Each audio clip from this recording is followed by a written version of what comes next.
Vamos abrir a nossa Bíblia para meditarmos um pouco na palavra do Senhor, no Salmo de número 22.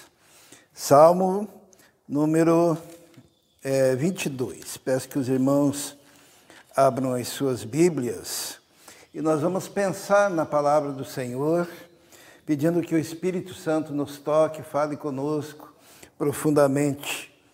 Fale aos nossos corações, né? Todos encontraram o Salmo número 22? É um salmo muito conhecido que diz assim: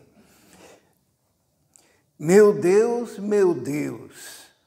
por que me abandonaste? Por que estás tão longe de salvar-me, tão longe dos meus gritos de angústia? Meu Deus, eu clamo de dia, mas não respondes, de noite, e não recebo alívio. Tu, porém, és o santo, és rei, és o louvor de Israel. Em ti os nossos antepassados puseram a sua confiança. Confiaram e os livraste. Clamaram a ti e foram libertos. Em ti confiaram e não se decepcionaram. Vamos orar, pedir a graça do Senhor. Senhor nosso Deus, pedimos agora que o Senhor nos unja, nos capacite para ouvirmos a sua voz, a voz do teu Espírito Santo dentro dos nossos corações, ó Deus, que possamos compreender a tua vontade, que possamos ser tocados profundamente pela palavra do Senhor, não por palavra de homem, não por entendimento humano, mas pelo Senhor, pelo teu Santo Espírito, ó Deus. Capacita-me, ó Deus, para falar, para transmitir a tua mensagem, a tua palavra, e também, Senhor, capacita cada um dos irmãos para ouvir tão somente a tua voz. Peço isso agora, neste momento, em nome de Jesus. Amém. Meu Deus, por que me desamparastes? Quem que falou isso lá no Novo Testamento? Alguém lembra? Jesus lá na cruz, né? Isto é um salmo de Davi, escrito há tanto tempo antes da vinda de Jesus, mas lá na cruz Jesus usa e aplica para si mesmo essa palavra. Meu Deus, por que me desamparastes? É porque na cruz, Jesus, ele se identificou conosco em todos os nossos sofrimentos. A gente fica pensando, por que Jesus sofreu tanto lá na cruz do Calvário? Porque lá ele estava sofrendo todos os sofrimentos possíveis da humanidade. Jesus tomou sobre si na cruz todo o sofrimento da humanidade possível de ser sofrido. A palavra de Deus diz que ele experimentou tudo para que ele pudesse então nos socorrer nas nossas próprias angústias e no nosso próprio sofrimento. Então, quando nós nos sentimos abandonados, quando nós nos sentimos desamparados, quando parece que tudo está longe de nós e não existe nenhuma consolação que possa chegar aos nossos corações, nós podemos olhar para Jesus e lembrar que Jesus, em determinado momento, sentiu-se desamparado, abandonado, inclusive pelo Pai. Ele fala, Eli, Eli, lama sabachthani, Deus meu, por que me desamparastes? E ali ele sentia aquilo que o homem pode sentir. Nós vivemos hoje uma sociedade que muitas pessoas estão desesperançosas, tomando remédios de tarja preta, tomando calmante, tomando remédio para dormir, tomando remédio para acordar, angustiados, sofridos, tendo crise de pânico, tendo diversas fobias, em tantos momentos da sua vida. Essa semana mesmo eu estava conversando com a Bia, ela me falava de muitas pessoas, né? Tendo crises terríveis, mesmo nas suas atividades, e aquele sentimento de depressão e angústia, porque havia no coração a percepção de que estavam sós, de que não tinham ninguém. Sabe quando você se sente abandonado? Abandonado pelo amigo, abandonado pela família, abandonado pela igreja, abandonado por si mesmo, quando tem um sentimento de desespero no coração, e a pessoa olha para si mesma e dentro de si mesmo não encontra alento, porque não sente que na sua vida, na sua existência, na sua forma de ser, existe algum valor verdadeiro. Né? E ela sente-se abandonada, completamente isolada de tudo e de todos, sendo que o ponto máximo disso é quando a pessoa chega ao ponto de sentindo-se tão sozinha e tão sem esperança, atentar contra a própria vida. Tá? Quando a pessoa chega naquele limite que ela olha para o outro e não vê no outro alento, ela olha para cima, não consegue enxergar um Deus que se importe com ela, ela olha para a família, ela olha para o vizinho, e daí quando no final ela olha para dentro de si mesma e não vê ali dentro de si nenhuma solução, e de repente ela parte para essa ideia de estar completamente abandonada por tudo e por todos. E daí? Por que essas coisas acontecem, né? Jesus sofreu todo o abandono possível de ser experimentado pela raça humana, para que, sorvendo ele, bebendo todo o cálice de solidão, pudesse nos socorrer. Por isso que quando você sente-se só e abandonado, só existe um lugar aonde você possa recorrer para ter solução para a sua vida. E esse lugar é em Jesus, aquele que sofreu tudo isso. É interessante, né? As pessoas muitas vezes procuram solução nos mais diferentes caminhos, mas a única solução é em Jesus. E hoje nós queremos pensar um pouquinho sobre isso, com base no Salmo 22, e a questão é: por que passamos por momentos e situações em que em que nos sentimos totalmente abandonados, inclusive por Deus, né? Sabe quando você se sente totalmente abandonado, inclusive por Deus? Quando você ora e parece que a tua oração não chega até Ele. É que nem a oração de Jesus, Eli, Eli, lama sabachthani.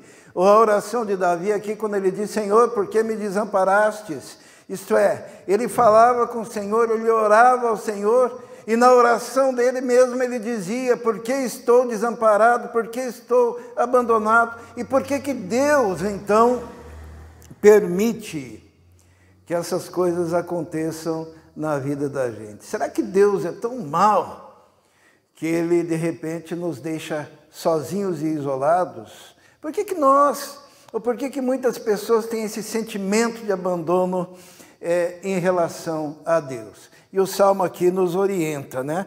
O primeiro motivo que nós queremos mostrar aos irmãos é o seguinte: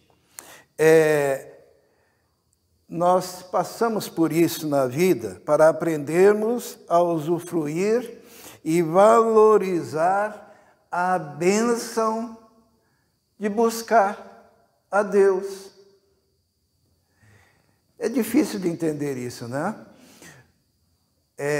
Quando nós estamos nos sentindo abandonados por Deus, aquele que verdadeiramente é filho de Deus, o que ele faz? Ele busca a Deus, e busca com mais intensidade. E quanto mais abandonado ele sente-se, mais ele ora. E quanto mais abandonado ele sente-se, ele pega e clama com maior intensidade. Por isso que aqui diz: Senhor, Senhor. Essa é a diferença de quem tem uma relação verdadeira com Deus e daquele que não tem. Aquele que não tem é semelhante a um escravo que, quando é disciplinado pelo seu senhor, ele foge. Mas quando um filho é disciplinado pelo seu pai, ele se segura nas mãos do pai. Ele abraça o pai, ele fala com o pai: Pai, porque o Senhor está fazendo isso neste momento, porque há ali um objetivo. Por isso que, quando passamos por momentos assim, alguns têm a tendência de fugir de Deus, alguns têm a tendência de negar a Deus, alguns têm a tendência de abandonar a igreja, de abandonar a comunhão, de abandonar o povo de Deus. Mas o verdadeiro filho, quando sente-se assim, ele aprende uma coisa que nós só aprendemos quando passamos por isso, que é buscar com intensidade. É interessante que quando tudo está bem na vida da gente, a gente ora menos. Não é verdade? Vamos ser honestos. Quando tudo está tranquilo, nós até esquecemos, dos nossos momentos de oração. Mas naquele momento que vem a angústia, naquele momento que vem a tribulação, naquele momento que vem a dor, naquele momento que vem o vazio existencial no coração, daí você, filho de Deus, ainda clama mais, ainda busca mais, e derrama diante do Senhor o seu coração, e fala diante do Senhor das suas dores, porque muitas vezes o Senhor quer nos ensinar a valorizar a busca, valorizar a oração, porque a oração ela tem que ser feita com intensidade, oração tem que ser feita com entrega absoluta do ser. E Deus quer nos ensinar essa entrega. Eu tenho falado esses dias sobre o cego Bartimeu, que ele falou assim quando Jesus passava: Jesus, filho de Davi, tenha compaixão de mim. E o que Jesus fez? Continuou andando. E daí ele clamava mais alto: Jesus, filho de Davi, tenha compaixão de mim. E os discípulos diziam: não incomodes o mestre. E aquele cego poderia pensar assim: ele não está dando bola para mim, eu não vou mais clamar, eu não vou mais pedir. Mas o que ele fez? Clamou mais alto. E os momentos que passamos na nossa vida, muitas vezes, é o Senhor dizendo: clame, mas clame mais alto. Clame mais alto, clame com intensidade, clame com vigor, clame com vontade. Reconheça que você precisa, reconheça que você depende. A mulher cananeia, ela foi até Jesus e disse: Senhor, tem misericórdia, minha filha está miseravelmente endemoniada. Ela falou: a minha filhinha era uma criança, possivelmente, está miseravelmente endemoniado. E Jesus primeiro não deu nem bola, E aquela mulher clamava mais. E Jesus falou: não é bom pegar o pão dos filhos e dar aos cachorrinhos. Aquela mulher poderia ter se escandalizado, mas ela disse: mas Senhor, os cachorrinhos também comem das migalhas que caem da mesa do Senhor. E Jesus olha para ela e diz: grande é a sua fé. E muitas vezes Jesus está dizendo assim: olha, esse momento que você está passando é para que você aprenda a valorizar e aprenda a buscar. Nós temos aqui um jovem, o Israel, que é da área de educação física, O que acontece quando existem musculaturas que nós não usamos? Elas atrofiam, E daí o que nós precisamos fazer? Modificar os exercícios, né? Para que aquelas musculaturas sejam acionadas. E existem musculaturas espirituais que nós não usamos no dia a dia. E daí Deus tem que nos dar a oportunidade de usarmos essas musculaturas espirituais. E para que nós possamos usar essas musculaturas espirituais, estou falando simbolicamente, Ele tem que nos dar circunstâncias que nos façam utilizá-las. E quando a gente usa musculaturas que nós não costumamos usar, o que acontece? Mas no dia seguinte, dói, né? Dói. Faça um exercício que você não está acostumado a fazer. E você precisa de perseverança para fazer. E vai doer, mas Deus está te fortalecendo. Vai doer, mas Deus está te ensinando. Vai doer, mas é ali que precisa ser tocado pelo Senhor.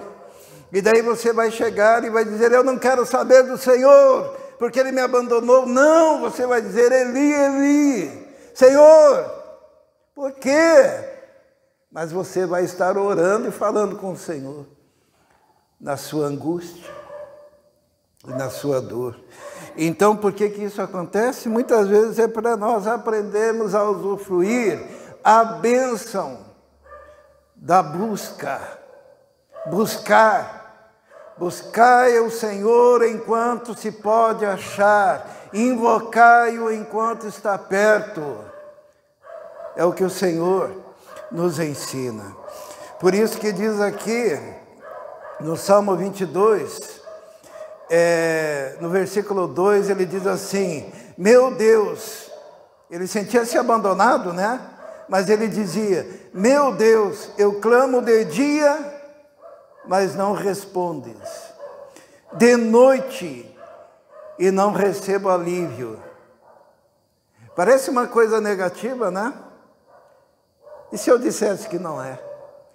Porque foi a dor, foi o sofrimento, foi o abandono, foi a angústia que fez com que este homem clamasse ao Senhor.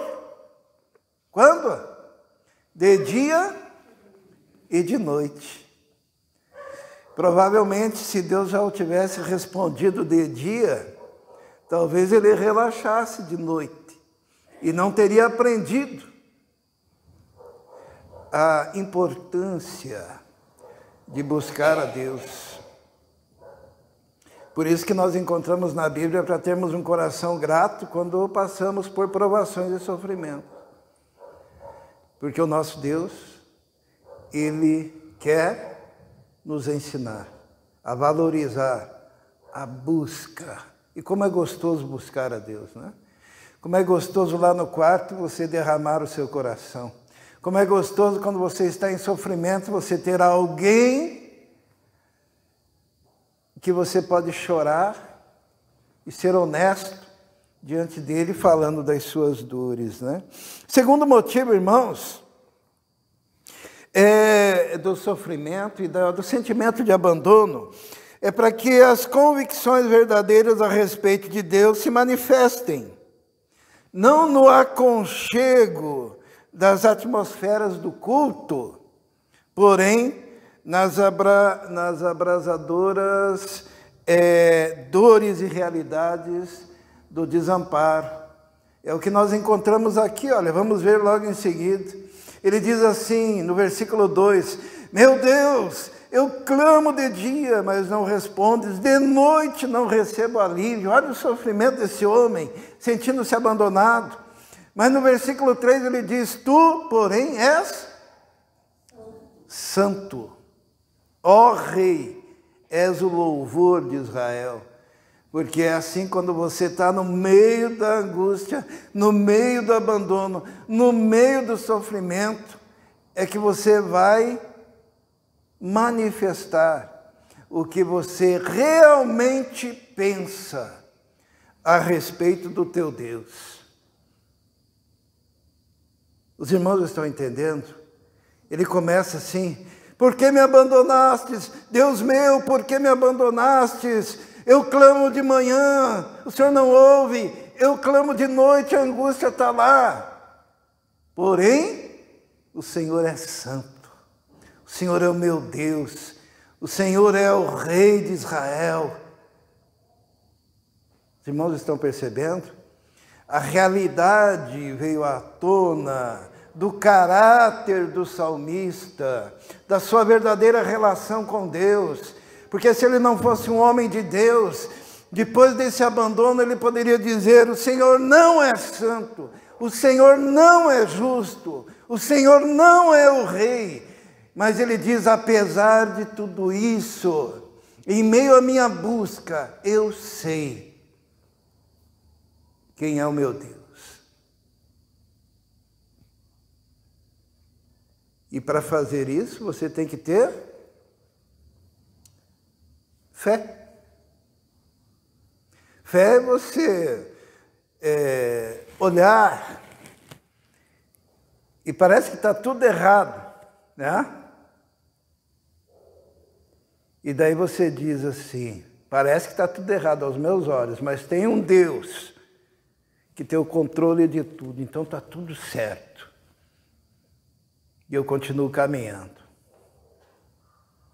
Existem momentos nessa vida que o caminhar é o caminhar olhando só para cima para o Senhor. Porque se a gente olhar as circunstâncias, a gente tropeça. Mas se você tem uma relação genuína com Deus, independente de qualquer circunstância, você diz: o Senhor é o meu Deus, o Senhor é o Santo de Israel, o Senhor é o Rei. Parece que o Senhor me abandonou. A angústia continua, mas o Senhor é Deus, o Senhor é Rei, o Senhor é soberano. E nós não teríamos a oportunidade desse exercício de fé se não fossem essas circunstâncias. Mas um motivo que Deus permite esse sentimento de abandono está no versículo 4 e 5. Olha só o que diz ali. Em ti os nossos antepassados puseram a sua confiança. Confiaram e os livraste. Clamaram a ti e foram libertos. Em ti confiaram e não se decepcionaram. É uma oportunidade para você olhar o futuro baseado nas experiências do passado. O salmista, ele diz assim: Senhor, por que me abandonastes? Porém, os meus antepassados confiaram, o Senhor agiu. A história está cheia de acontecimentos aonde a mão do Senhor agiu. O salmista está dizendo: o Senhor abriu o mar vermelho, o Senhor mandou maná para o povo, o Senhor curou os nossos antepassados, o Senhor nos libertou dos nossos inimigos, o Senhor tem toda uma história de bênção e de poder e de graça. E hoje, quando eu estou sofrendo, eu olho para o passado, para a história do povo de Deus, e posso projetar o futuro dizendo que o Senhor agirá. E agirá no tempo certo. O problema é que a gente sempre quer na hora, né?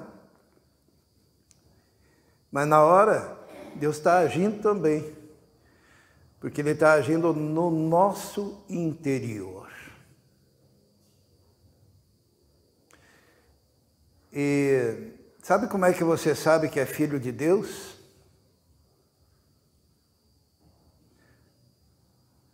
Diz lá, né? Em Hebreus, né? Que o filho, ele é disciplinado por Deus.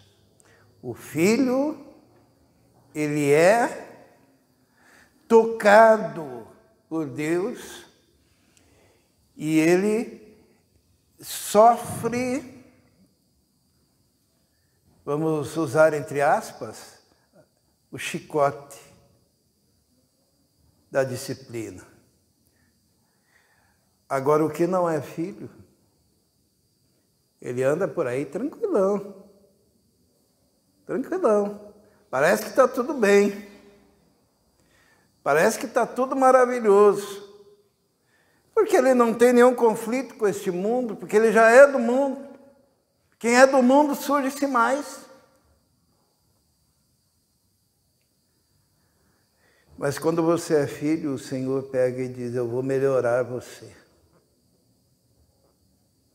E a vara da disciplina nos acerta, para nos colocar no prumo. Tem Jó, lembram de Jó, né? Jó era um homem justo, reto, temente a Deus e que se desviava do mal. Deus deu testemunho a respeito de Jó, quando ele disse assim, observaste o meu servo Jó? Não existe nenhum homem tão justo, reto, temente a Deus que se desvia do mal. E Deus olha para Jó e diz o quê? E faz o quê? Eu vou melhorar este homem. E como é que Deus faz para melhorar o Jó? Deus permitiu que fosse tocada a sua família, Deus permitiu que fosse tocado os seus bens, Deus permitiu que fosse tocado na sua saúde, Deus permitiu que as circunstâncias da vida dele fossem convulsionadas, ele teve problemas com a mulher, ele teve problemas com os seus amigos, ele teve o corpo cheio de chagas e num dado momento, na ruína da sua casa, ele sentou-se em cacos e começou a raspar-se com aqueles azulejos caídos da sua época, por causa da coceira das suas chagas e do pus que saía do seu corpo. E ali ele buscava Deus. Isso é um filho. Ali ele poderia orar ao Senhor, ó Senhor, Deus, por que me desamparastes? Mas ele estava orando ao Deus Todo-Poderoso, porque aquele que não é filho, sequer oraria. Isso vai muito contra a teologia da prosperidade, né? A teologia da prosperidade diz que essa pregação que eu estou fazendo hoje não funciona, né? Você pode ir em qualquer igreja, eles vão dizer, você é bom, Deus não permite o sofrimento, Deus não permite a dor. Eu quero dizer que se Deus te ama, Ele vai permitir, para que você não seja desculpem a palavra, um frouxo. Porque é na angústia e na dor que você se faz homem, mulher de Deus, jovem de Deus, e ali você exercita a sua fé. E você olha para aquilo que Deus fez e crê que assim também Ele fará. E que muito embora neste momento você sinta angústia, é um momento de aprendizado, pelo qual Jesus também passou. É interessante como a sociedade moderna não está preparada para a dor, né? Isto é, nós vivemos numa época em que as pessoas não conseguem olhar de frente os conflitos naturais da existência, porque nós vivemos num mundo decaído. Quando o pecado entrou no mundo, houve uma convulsão no universo. A gente não consegue entender a dimensão da malignidade do pecado. Havia um céu perfeito. E a Bíblia diz que havia um querubim lá no céu que também era perfeito. Mas num dado momento achou-se no coração daquele anjo iniquidade.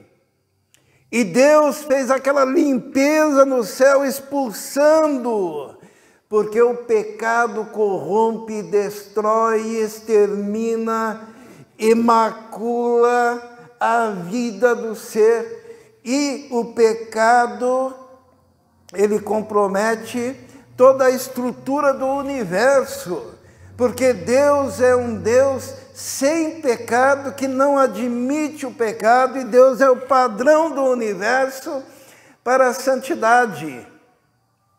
E não havia jeito de resolver o problema do pecado, porque o homem foi maculado pelo pecado em todos os poderes da sua personalidade.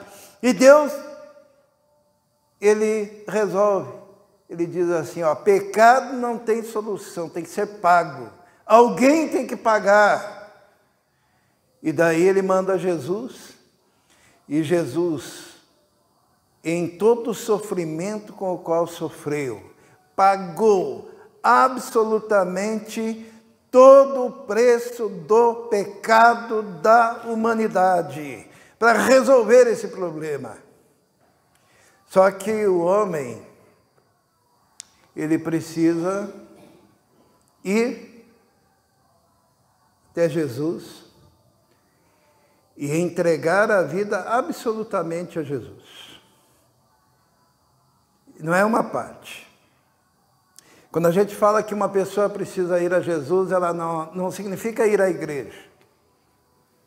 Ir a Jesus, a igreja é consequência. Não significa boas obras. Boas obras são consequências. Você tem que ir à pessoa de Jesus reconhecendo seus pecados e, tendo reconhecido os seus pecados, aceitar o perdão de Jesus, que lava e transforma e faz do indivíduo um novo ser, uma nova criatura, com uma nova natureza, natureza essa que vai se voltar ao Pai em qualquer circunstância, e mesmo sentindo-se abandonado, vai clamar justamente àquele que aparentemente o abandonou, que é o Deus. Sua relação com Deus é inegociável. E se Deus nunca mais falasse contigo nessa terra, mesmo assim, você, filho de Deus, estaria buscando a Deus, buscando a Deus, buscando a Deus, até o seu último suspiro. E desse último suspiro você partiria para a presença de Deus. Mas se você não é filho, você se escandaliza no meio do caminho e abandona tudo. Filho de Deus é diferente, porque é uma mudança absoluta de natureza. E é por isso que logo em seguida, no versículo 8, olha o que diz ali. Ou melhor, no versículo 6, né? Versículo 6. O salmista, ele diz assim, mas eu sou o quê? Eu sou verme e não homem, motivo de zombaria e objeto de desprezo do povo. É uma estultícia, irmãos, quando você ora a Deus achando que você merece alguma coisa. Né? O homem que chega diante de Deus com argumento, Senhor, faça isso por mim porque eu mereço, ele não entendeu ainda que ele é verme. Em que sentido? Ele é um ser caído, ele é um ser do pecado, ele é um ser destituído de justiça própria, ele é um ser corrompido ao ponto do profeta Isaías dizer que há chagas vivas desde a cabeça até os pés, e nada há de são nesse ser. Por isso que o salmista, ele se humilha. Se nós lermos ali no versículo 14 e 15, olha só a visão que ele tinha. Ele diz assim, como água me derramei, e todos os meus ossos estão desconjuntados. O meu coração se tornou em cera, derreteu-se no meu íntimo. Meu vigor secou-se como um caco de barro, e a minha língua gruda no céu da boca. Deixaste-me no pó, à beira da morte. Sabe o que é isso? É você conseguir chegar diante de Deus com a humildade requerida. Você chega diante de Deus sem nenhum discurso de exaltação própria. Os irmãos se lembram do publicano, a oração do publicano? Jesus conta, né, que chegou, né, um fariseu. O que ele dizia? Oh, Senhor, muito obrigado, porque eu não sou como os demais homens. Eu faço isso, eu faço aquilo outro. E eu não sou como esse cara que está aqui do meu lado. Agora, aquele que estava ali do lado, ele mal conseguia olhar para cima, não olhava. E ele disse assim: ai de mim, pecador. Essa expressão é difícil traduzir para o nosso português, né? Quando aquele homem diz ai de mim, pecador, na verdade ele diz assim: ai de mim, o pecador. Ele está se colocando como o principal dos pecadores. Ele está se colocando como o mais pecador, como o mais vil de toda a raça humana em relação ao pecado. Ele diz: eu sou pecador. E Jesus diz: este foi ouvido e justificado, né? Agora aquele outro foi embora vazio. Porque o homem tem que reconhecer: verme sou. Difícil, né? Nós temos às vezes uma imagem de si mesmos, né? De nós mesmos, tão equivocada, mas nós só somos bons e justos se formos olhados através da cruz de Cristo. Quando você desvia da cruz, você é um ser horripilante. Imagine toda a malignidade do homem expressa num rosto aviltado e corroído pelo pecado e pelo distanciamento de Deus. Assim é você sem a cruz. Assim sou eu sem Jesus. Sem Jesus, você é um ser horripilantemente desprezível. E quando a gente anda por aí, as pessoas não se veem assim, né? Quando Jesus veio a este mundo, ele veio salvar esses seres horríveis, pecadores. E daí, naquele momento que você teve um encontro com Jesus, ele transforma você numa nova criatura. Ele pega todo aquele teu pecado e toma sobre si e faz de você um ser novo, um bebê em Cristo, com aquela pele lisinha e limpinha, com aquele coração purificado, com aqueles lábios que proferem louvores e adoração a Deus. Você é outra coisa agora. Uma nova natureza se estabeleceu. Por isso que não existe comunhão entre luz e trevas. Você é um novo ser, através da cruz de Jesus. Mas sem a cruz, se você aparecesse no espelho do jeito que você é, sem Jesus, você teria um susto terrível, porque você depende totalmente de Jesus. E aqui o salmista, mesmo sentindo-se abandonado, ele diz, ó verme sou, eu não mereço nada. Quando sou escarnecido, não mereço nada. Mas ele continua orando, falando com Deus. Por que Deus permite isso? Porque é uma oportunidade também de nós vermos uma coisa.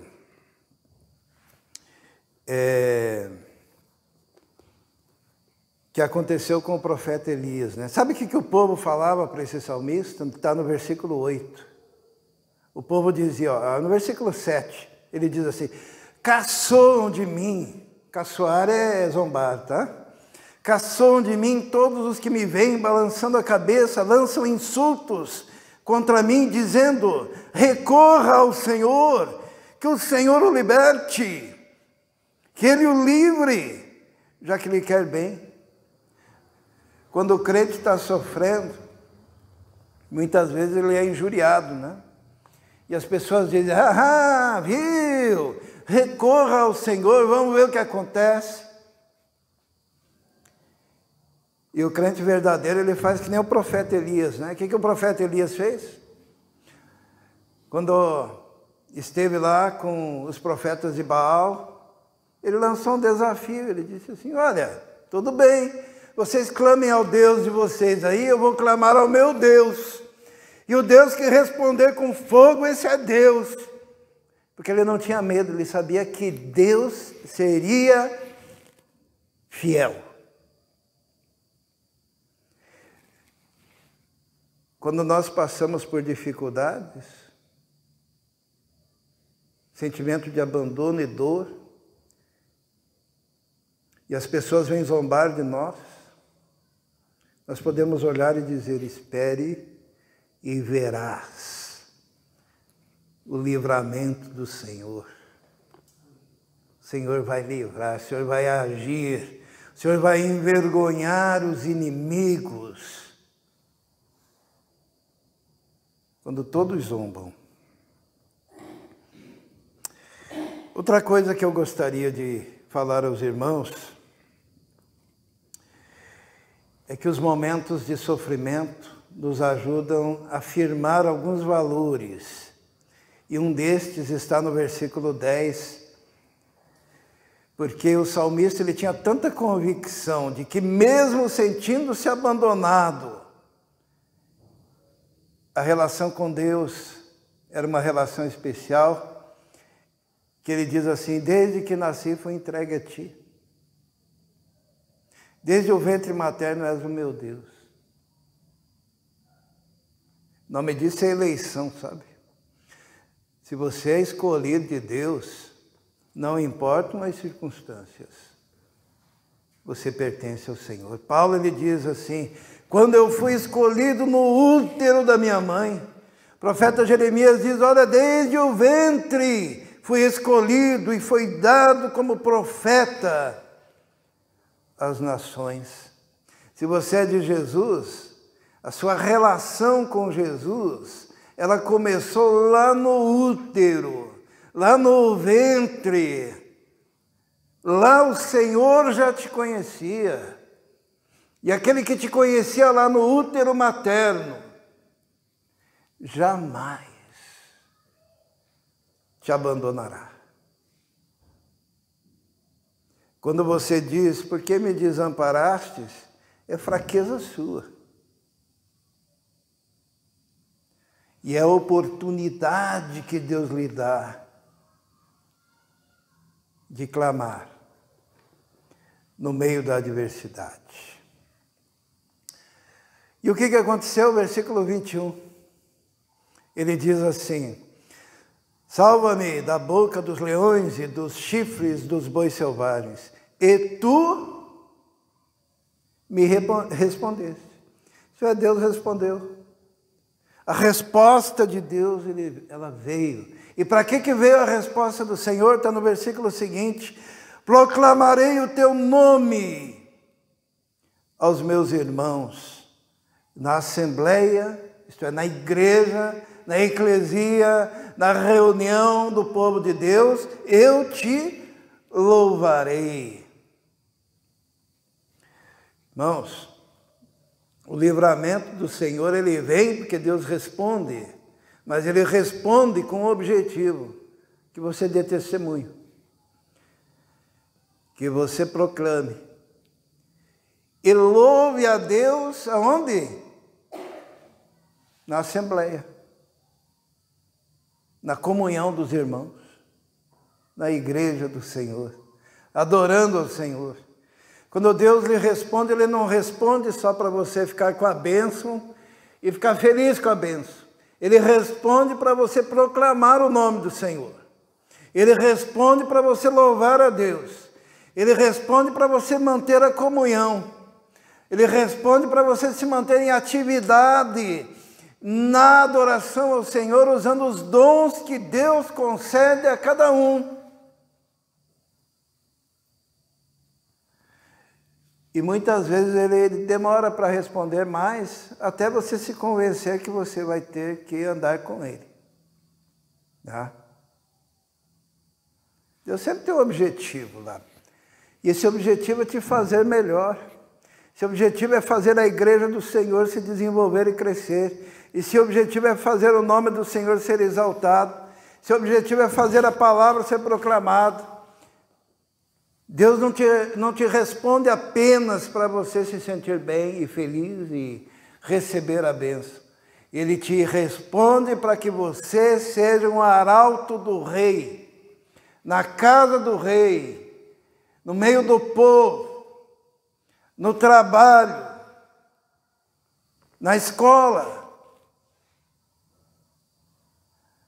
louvando a Deus. E enquanto você não aprende, você fica clamando lá, sabe? Eli, Eli, lama sabachthani. Jesus sofreu isso na cruz para nos ensinar. Quando Jesus sofreu isso na cruz, foi uma overdose de abandono. Imagine, o próprio filho sentindo-se abandonado pelo pai. Quando você sente isso aqui na carne, é muito pouquinho. E com a medida certa do aprendizado, de que se você é filho, mesmo em tempos de escuridão, você clamará ao Senhor. Você é aquele indivíduo que larga tudo para seguir no caminho do Senhor. E se tivesse que ultrapassar 7 infernos e chamas terríveis, sabendo que depois disso encontraria o alento do Senhor, você o faria. Por quê? Porque você é filho. O Senhor respondeu. E nesse salmo fala de você. Eu quero concluir mostrando que esse salmo fala de você. Se você já passou pela cruz, né? Se você já aceitou Jesus, ele fala de você. Se você não aceitou Jesus, ele não fala de você. E ele está falando de você no versículo 31. Versículo 30, melhor dizendo. Daí eu quero que você pense agora se está falando de você ou não está falando de você. Diz assim: a posteridade o servirá, gerações futuras ouvirão falar do Senhor. E há um povo que ainda não nasceu, proclamarão seus feitos de justiça, pois ele agiu poderosamente. Qual que é esse povo que na época de Davi ainda não tinha nascido? A igreja nossa.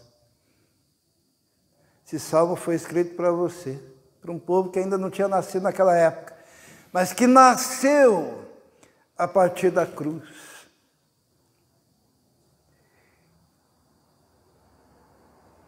Ou você faz parte desse povo,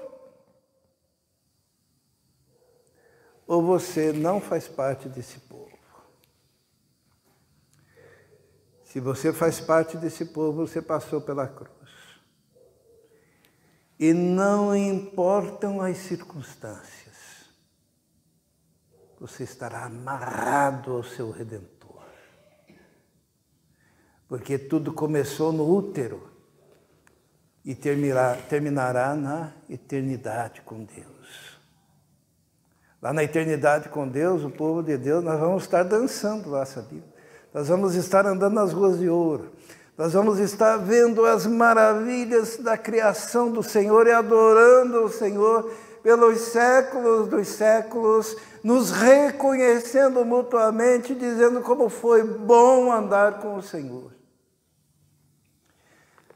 Mas se você não entregou a sua vida a Jesus, se você é aquele crente temporário, irmão, sabe o que é um crente temporário? Jesus fala do crente temporário, né? Sabe quem que é o crente temporário? Diz assim, o semeador saiu a semear. Lembram da parábola? Um pouco caiu lá na terra pisada pelos homens. Outro pouco caiu entre espinhos, né? Oi? Entre pedregulhos, entre espinhos. Daí quando fala dessa parte, né, daí ele diz assim, só que ali, quando caiu ali entre pedregulhos, né, a terra era rasa. E daí o que? Nasceu rápido, né? Só que não tinha raízes. É o crente temporário. É aquele que ouve a palavra, fica feliz com a palavra, a igreja fica feliz porque começa a se desenvolver uma planta que promete ser bonita, mas não tem raiz. E Jesus fala que é de pouca duração. E crente de pouca duração não é crente. E não vai lá para aquele lugar maravilhoso que eu acabei de mencionar. E não consegue passar pela pressão da vara do Senhor, quando quer lhe ensinar a perseverança e o prazer da busca, prazer do clamor. Por isso que eu digo que um povo que ainda não nasceu, você pode fazer parte desse povo, recebendo Jesus como único e suficiente Salvador da sua vida. É uma entrega absoluta e total, e para sempre. É uma entrega eterna.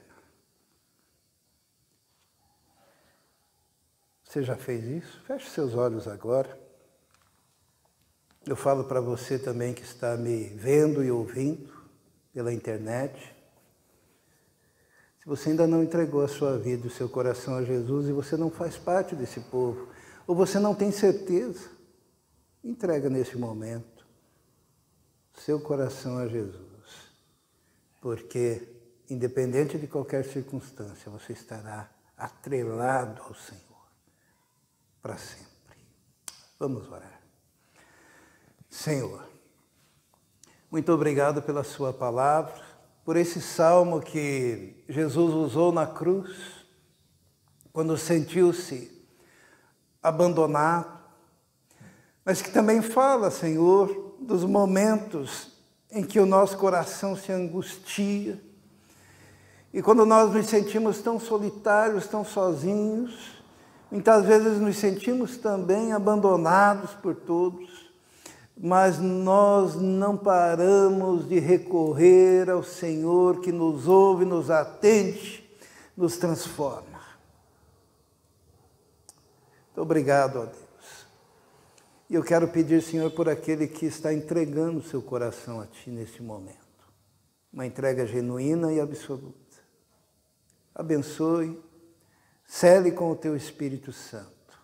É o que eu te peço. Em nome de Jesus. Amém.